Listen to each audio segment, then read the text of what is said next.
கிறிஸ்துவுக்குள் மிக பிரியமானவர்களே, மீண்டும் ஒரு புதிய நாள். இந்த மே மாதம் 4ஆம் தேதி அதிகாலை தொழுகையில் நேரடியாகவும் முகநூல் வழியாகவும் இணைந்திருக்கிற உங்கள் யாவரையும் இயேசு கிறிஸ்துவின் இனிய நாமத்தில் அன்போடு வாழ்த்தி வரவேற்றுக் கொள்கிறோம்.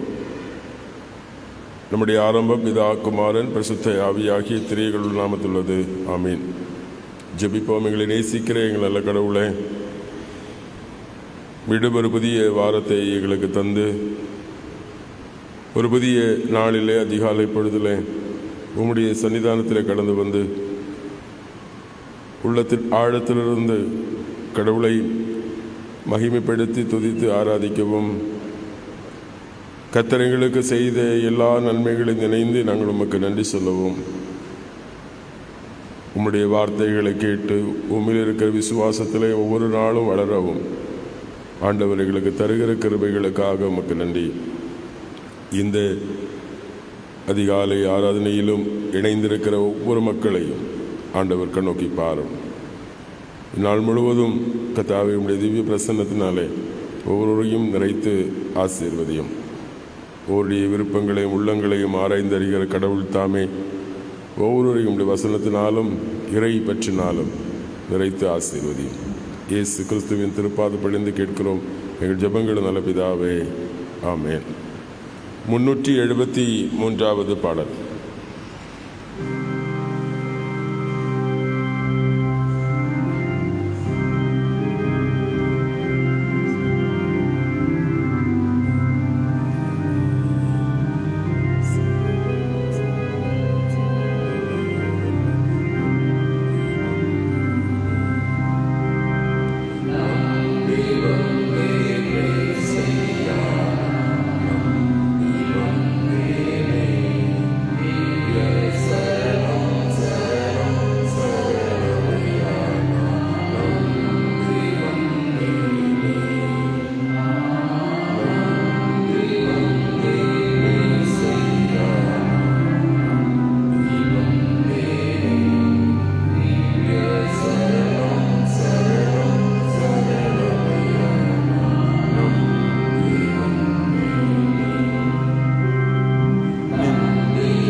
26வது சங்கீதத்தை நாம் முறைமுறையாக படிப்போம். பாடல் புத்தகத்தில் 155ஆம் பக்கம் கொடுக்கப்பட்டிருக்கிறது. சங்கீதம் 26. கர்த்தாவே, என்னை நியாயம் விசாரியும், நான் உத்தமனாய் நடக்கிறேன்.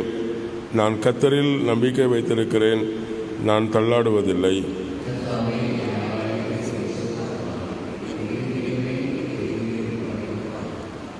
உமது கிருபை என் கண்களுக்கு முன் இருக்கிறது, உமது சத்தியத்திலே நடந்து கொள்கிறேன்.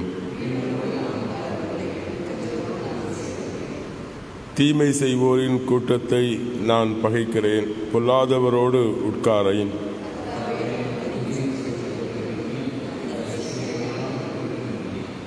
குற்றமில்லாய்மையிலே என் கைகளை கழுவி உமது பீடத்தை சுற்றி வருவேன்.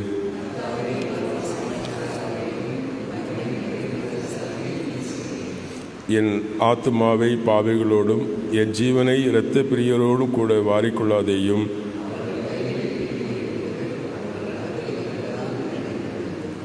நானோ உத்தமனாய் நடப்பேன், என்னை மீட்டருளும், என்மேல் இரக்கமாயிரும். என் கால் சமமான இடத்தில் இருக்கிறது, சபைகளிலே நான் கர்த்தரை துதிப்பேன். பிதாவுக்கு குமாரனுக்கு பரிசுத்தாவுக்கு மகிமை உண்டாவதாக, ஆதியிலே இப்போதுமான சதா காலங்களாக இருக்கிறபடியே ஆமேன். இதனாலே வாசிக்கப்படும்படி தெரிந்து கொண்ட முதலாவது வேத பகுதி யோசுவாவின் புத்தகம் 1ஆம் அதிகாரம் 1 முதல் 9 முடிவுள்ள வசனங்கள். யோசுவா 1ஆம் அதிகாரம் முதல் 9 வசனங்கள்.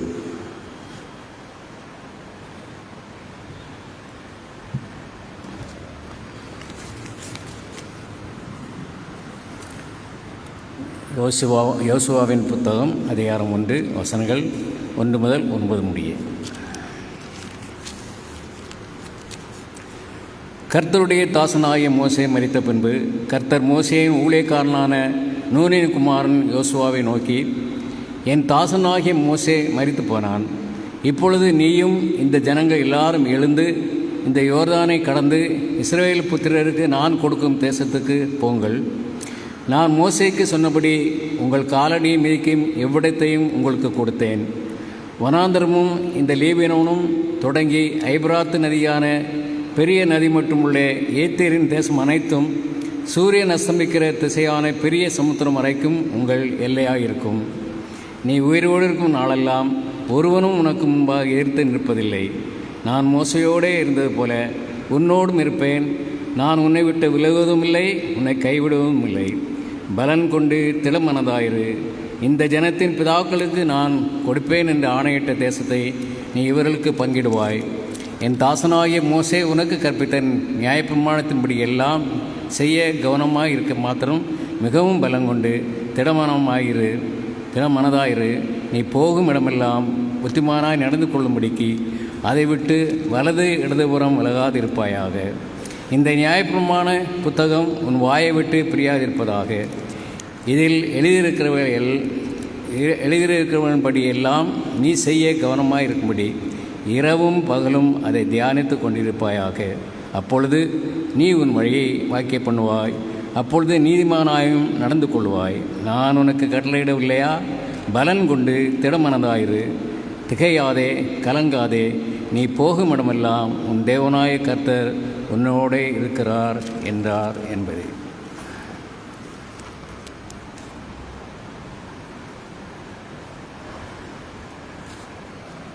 வாசிக்கப்படும்படி தெரிந்து கொண்ட நற்செய்தி வேத பகுதி தூய யோவான் எழுதிய நற்செய்தி நூல் 14ஆம் அதிகாரம் 7 துவங்கி 12 முடிவுள்ள வசனங்களை நான் வாசி கேட்கலாம். யோவான் 14ஆம் அதிகாரம் வசனம் 7 முதல், என்னை அறிந்து கொண்டீர்களானால் என் பிதாவையும் அறிந்திருப்பீர்கள்.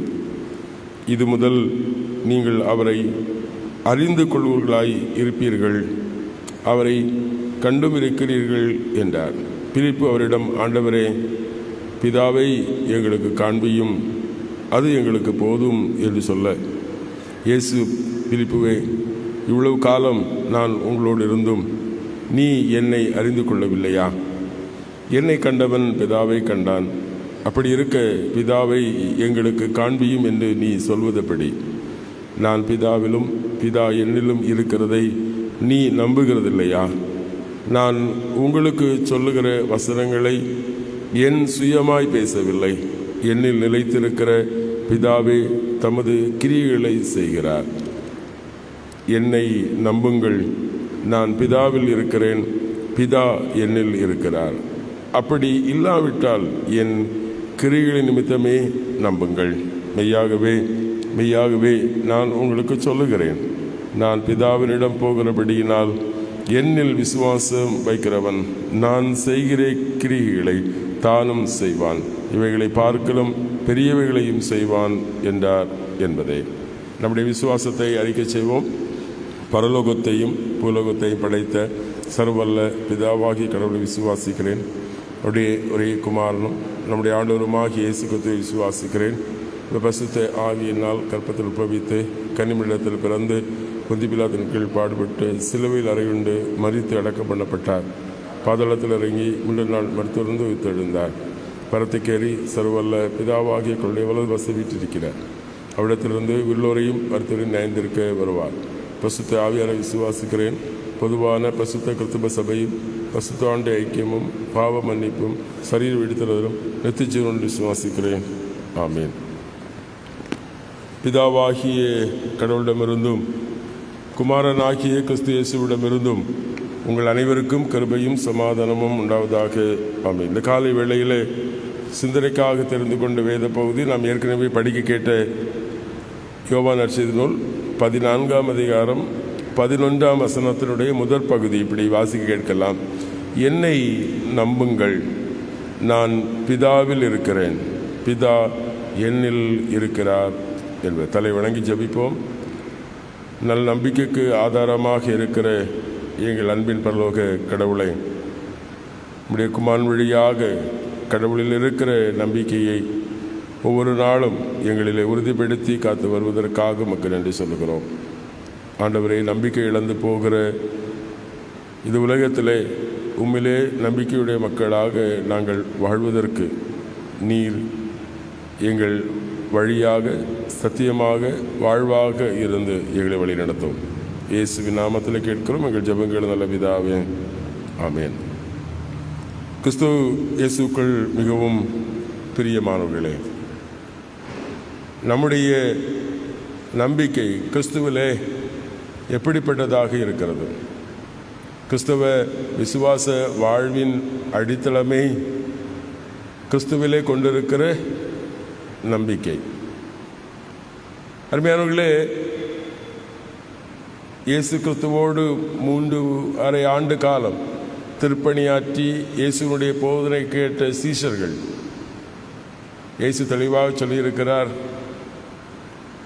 நீங்கள் கடவுளை அறிவீர்கள், கடவுளை அறிந்து கொண்டிருக்கிறீர்கள், கடவுளை கண்டும் இருக்கிறீர்கள் என்று சொன்ன பிற்பாடு பிலிப்பை போல, ஆண்டவரே பிதாவை எங்களுக்கு காண்பியும் என்று நம்பிக்கை இழந்த மக்களாக வாழுகிற ஒரு சூழலிலே இன்றைக்கு நாம் இருக்கிறோம். பல தருணங்களிலே பிலிப்புவை போல, ஆண்டவரே நீர் எங்கே போகிறீர், உம்முடைய போகிற இடம் தெரியாது. தோமாவை போல, பிலிப்புவை போல, ஆண்டவரே உம்மை காண வேண்டும் என்று சொல்லுகிற வாஞ்சைகள் இருக்கிறதை நாம் பார்க்கிறோம். கிறிஸ்துவுக்குள் பிரியமானவர்களே, இந்த நாளிலும் 3 சத்தியங்களை ஆண்டவர் நமக்கு உணர்த்துகிறார். ஒன்று, வேறு யாருக்கும் கிடைக்காத ஒரு பாக்கியம், நமக்கு இருக்கிற ஒரே நம்பிக்கை கிறிஸ்து. கிறிஸ்துவை நமக்கு நம்பிக்கையாக தருகிறார். இந்த உலகத்தில் வேதம் சொல்கிறது, யார் கிறிஸ்துவை முழுமையாய் நம்பி வாழுகிறார்களோ அவருடைய வாழ்க்கையில் எல்லாவற்றையும் மேற்கொள்ளக்கூடிய ஆற்றலை கிறிஸ்து தருகிறார். ஆகவேதான் ஆண்டவர் இயேசு கிறிஸ்து சொல்லுகிற பொழுது 2 காரியங்களை 7ஆம் வசனத்தில் சொல்லுகிறார். ஒன்று, இது முதல் கடவுளை அறிந்து கொள்வீர்கள். இன்னொன்று, கடவுளை கண்டிருக்கிறீர்கள். இது ரெண்டும் ஆதி திருச்சபையிலே மிக முக்கியமாக இருந்தது. இன்றும் லுதரன் விசுவாச திருச்சபைகளிலே மிக முக்கியமாக இருக்கிறது. லுத்த சாஸ்திரியார் கூட திருச்சபை என்றால் என்ன என்பதற்கு கொடுக்கிற விளக்கமும் அதுதான். எங்கே கடவுளுடைய வசனம் போதிக்கப்படுகிறதோ, எங்கே திரு சாக்கிரமன்றுகள் பரிமாறப்படுகிறதோ அது சபை.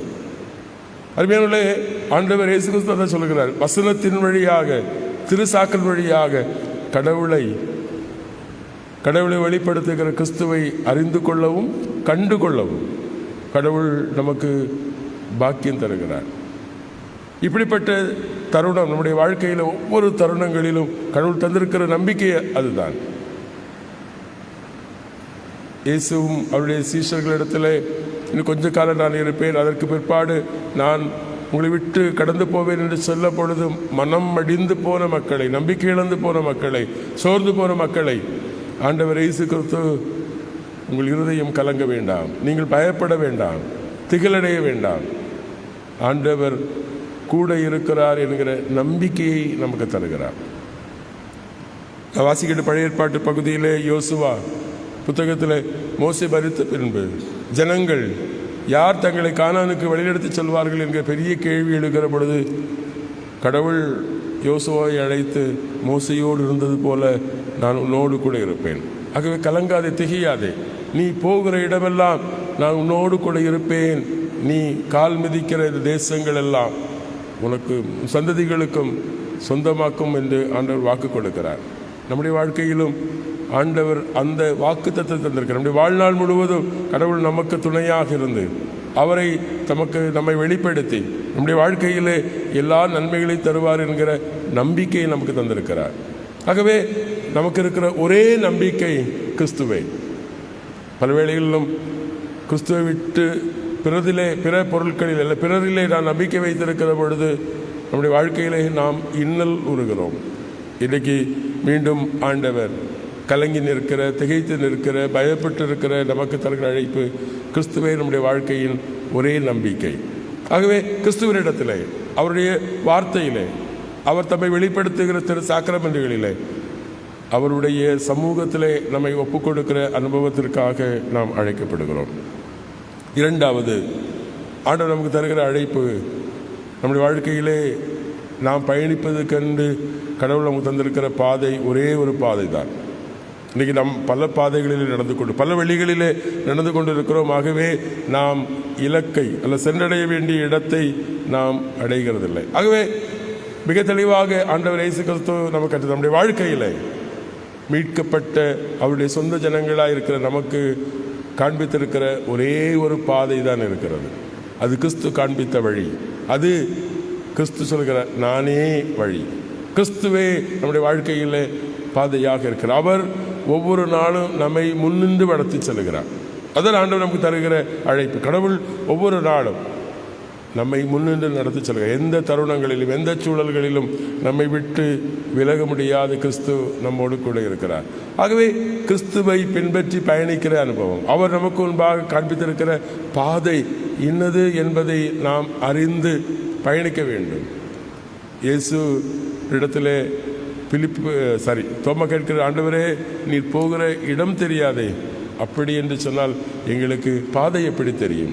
பல்வேளிலும் நம்முடைய வாழ்க்கையிலும் நாம் எங்கே போகிறோம், எங்கே பயணித்து கொண்டிருக்கிறோம், நம்முடைய வாழ்க்கையின் நோக்கம் என்ன என்பதை அறியாதவர்களாக இருக்கிறோம்.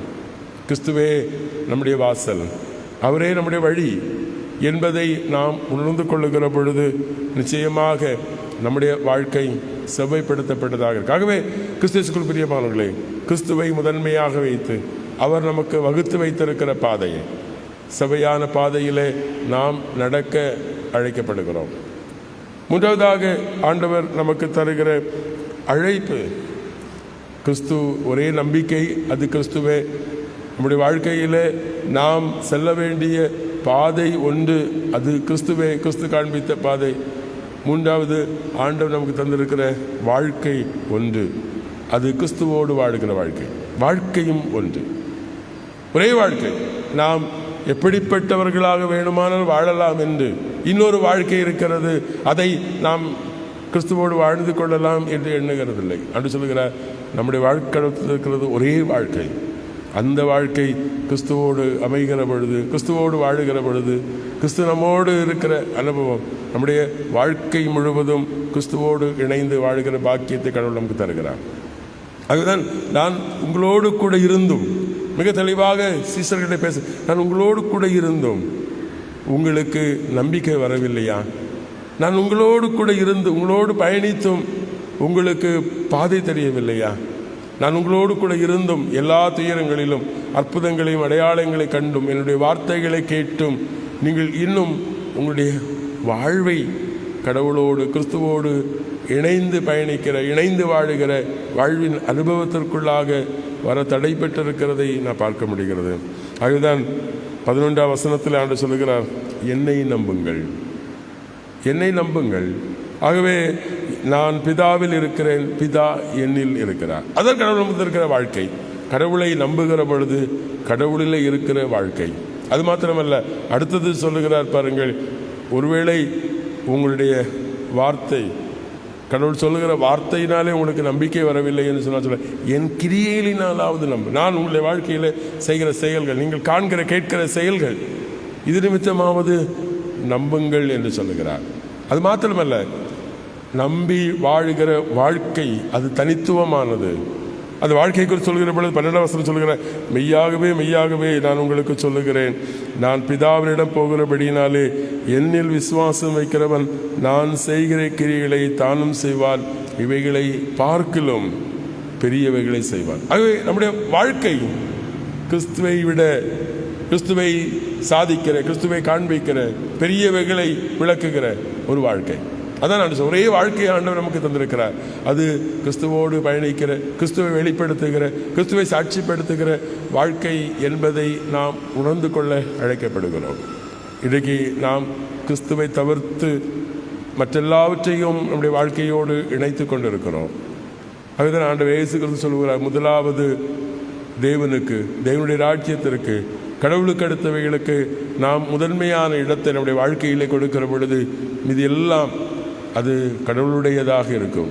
அது நமக்கு மகிழ்ச்சி தருகிறதாக இருக்கும். ஆகவே கிறிஸ்துவுக்குள் பிரியமானவர்களே, இந்த காலை பொழுதிலும் அநேக காரியங்களை குறித்து கவலைப்படாதபடி கிறிஸ்து நம்முடைய வாழ்விலே நம்பிக்கையாக இருக்கிறார். சொல்ல, மனோபலம் கொண்டு தைரியமாயிரு, திடமனதாயிரு என்று சொல்லுகிற ஆண்டுடைய வார்த்தை மோசையோடு நம்முடைய முற்பிதாக்களோடு இருந்து செயல்பட்ட ஆண்டவர் இன்றைக்கு நம்மோடும் நம்முடைய குடும்பங்களோடும் சந்ததியோடு கூட ஆண்டவர் இருந்து செயல்படுகிறார். ஆகவே நம்முடைய வாழ்க்கையில் ஒரே நம்பிக்கை, அது கிறிஸ்துவே. நம்முடைய வாழ்க்கையில் ஒரே ஒரு வழி பாதை, அது கிறிஸ்துவோடு இணைந்து பயணிக்கிற வாழ்க்கை. நம்முடைய வாழ்க்கையில் கடவுள் தந்திருக்கிற வாழ்வு என்பது ஒன்று, அது எப்பொழுதும் ஆண்டவரோடு இருக்கிற வாழ்க்கை. அந்த வாழ்க்கைக்கு உரியவர்களாய் நாம் வாழ்வதற்கு கடவுள் தருகிற வசனத்தையும் சாக்கிரமெண்டுகளையும் நாம் பெற்று அனுபவித்து வாழ்வதற்கு தூய ஆவியானவர் நம் ஒவ்வொருவரையும் அவருடைய வசனத்தினால் நிறைத்து காப்பாராக. ஆமென். எல்லா புத்திக்கும் எல்லாம் தெய்வீக சமாதானம் நம்முடைய நினைவுகளை சிந்தனைகளையும் கிறிஸ்து இயேசுவுக்குள் காத்து வழி நடத்துவாராக. ஆமென். மீண்டும் நாம் கடவுளை மகிமைப்படுத்தும் 305வது பாடலை பாடுவோம்.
ஜெபிப்போம்.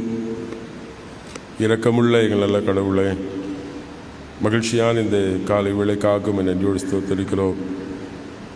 ஆண்டவர் மீண்டும் ஒரு புதிய மாதத்தை எங்களுக்கு தந்து, ஆண்டவரே, இந்த மே மாதத்தின் 4வது நாளை நாங்கள் காண நீர் எங்களுக்கு தந்த ஜீவன் பலன் சுகத்திற்காக பாக்கியங்களுக்காக நன்றியோடு ஸ்தோத்திரிக்கிறோம். பரிசுத்தமுள்ள எங்கள் நல்ல கடவுளே, நீர் எங்கள் வாழ்வின் நம்பிக்கையாக இருக்கிறீர். ஆண்டவரே, நீர் எங்கள் வாழ்வின் வழியாக இருக்கிறீர். நீரே எங்களுக்கு வாழ்வாக இருக்கிறீர். அதை உணர்ந்த மக்களாக உம்மை சார்ந்து வாழ்வதற்கு நீர் கிருபை தாரும்.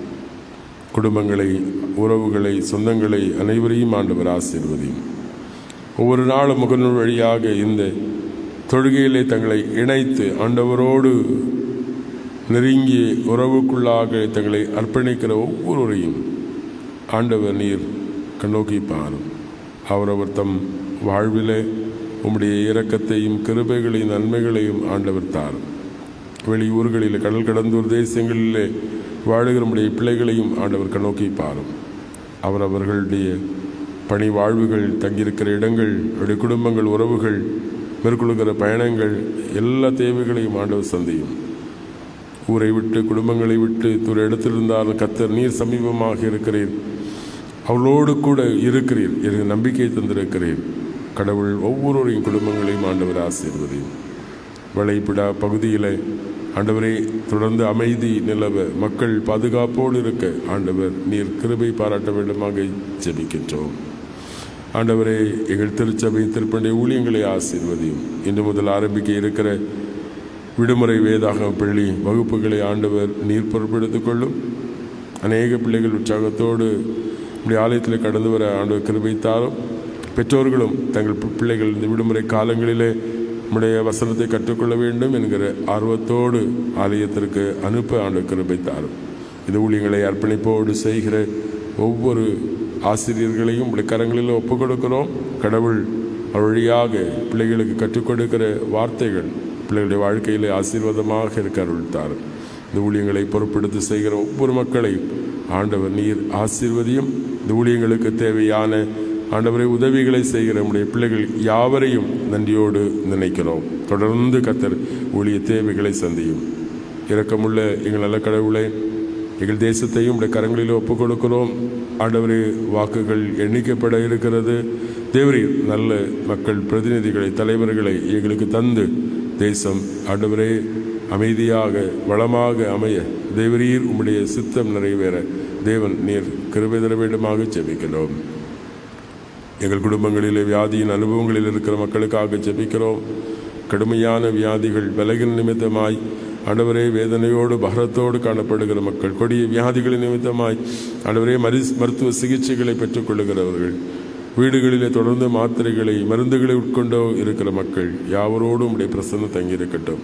கடவுள் ஒவ்வொருவருக்கும் வேண்டிய சுகத்தையும் பலத்தையும் ஆண்டவர் தாரும். பலகீனங்கள், வியாதிகள் எல்லாம் விலக்கி காத்துக்கொள்ளும்.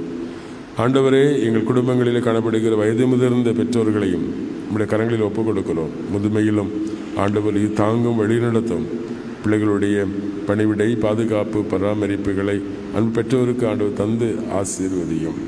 இரக்கமுள்ள கடவுள், எங்கள் திருச்சபையின் வாலிப பிள்ளைகளை ஆண்டவர் பொறுப்பெடுத்துக் கொள்ளும். கர்த்தருக்கு பிரியமாய் காத்துக்கொள்ளும். சிறு பிள்ளைகள், குழந்தைகளையும் ஆண்டவரே அரவணையும். நோய்கள் ஆண்டவரே, கடுமையான வெப்பத்தின் தாக்கத்தினாலே பரவக்கூடிய வியாதிகள் எல்லாவற்றுக்கும் ஆண்டவர் ஒவ்வொரு விலக்கை நீர் பாதுகாத்து கொள்ளும். வெயிலின் உஷ்ணத்திற்கு ஆண்டவரை எங்களை விலக்கும். நல்ல இயற்கையையும் கால சூழல்களையும் ஆண்டவர் எங்களுக்கு உருவாக்கி தந்து நாங்கள் நோய் நொடி இல்லாமல் வளமாய் வாழ்வதற்கு நீர் கிருபை தாரும். தங்கள் உழைப்பு தொழில்கள், மேற்கொள்கிற பயணங்கள் அனைத்திலும் ஆண்டவருடைய கிருபை தங்கியிருக்கட்டும். குறிப்பாக கூலி வேலை செய்கிற மக்கள், அனுதின வாழ்வுக்காக முன்னேற்றத்திற்காக உழைக்கிறவர்கள், நிலத்தில் உழைக்கிறவர்கள் யாவரையும் ஆண்டவர் ஆசீர்வதியும். அவருடைய உழைப்பு பலன்கள் அவருடைய குடும்பங்களுக்கு ஆசீர்வாதமாக இருக்கிறார். மேற்கொள்கிற பயணங்கள், போக்குவரத்துகள் எல்லாம் கத்தர்கூட இந்த நாள் முழுவதும் கத்திரங்களை பொறுப்பெடுத்துக் கொள்ளும். இந்த நாளிலும் தங்கள் பிறந்த தினங்கள் மற்றும் திருமண தினங்கள், இந்த நாளை தங்களுடைய வாழ்க்கையிலே விசேஷித்த நாளை கருதுகிற யாவரையும் திருக்கரத்தில் ஒப்புக் கொடுக்கிறோம். மீண்டும் ஒரு புதிய வருடத்தை ஈவாய் தருகின்றேன். ஆண்டவர் தருகிற புதிய வருடம் அவர்கள் வாழ்க்கையிலே இனிமையும் நன்மையும் மகிழ்ச்சியும் நிறைந்திருக்க ஆண்டவர் நீர் கிருபை தாரும். அவர்களும் அவள் சார்ந்திருக்கிற குடும்பங்களும் ஆசீர்வதிக்கப்பட தேவன் கிருபை தாரும். ஆண்டவரே, மனமாற உள்ளத்தின் ஆழத்திலிருந்து ஒவ்வொருவரையும் நாங்கள் வாழ்த்தி ஆசீர்வதிக்கிறோம். நம்முடைய கரம் ஒவ்வொருடைய சிரசின் மேல் வைத்து ஆண்டவர் நீர் நிறைவான நன்மைகளை தந்து அவர்களை ஆசீர்வதியும்.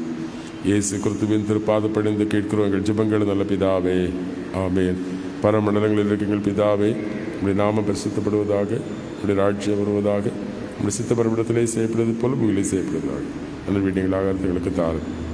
எங்கள் கடனாளிகளுக்கு நாங்கள் மன்னித்திருக்கிறது போல எங்கள் பாவனைகளுக்கு மன்னி இவை சோதனைக்கு நாமத்தையும் எடுத்துக்கொள்ளும். ராட்சியமும் வல்லமையும் மகிமையும் என்றைக்கும் நிகழே, ஆமேன். ஆண்டவராகிய இயேசு கிறிஸ்துவின் கிருபையும் பிதாவாகிய கடவுளுடைய அன்பும் தூயாவியானுடைய அந்யோன்யைக்கும் இடத்துல சமாதானம் உங்கள் அனைவரோடும் இருமென்று நிறைவாய் தங்கியிருப்பதாக, ஆமேன்.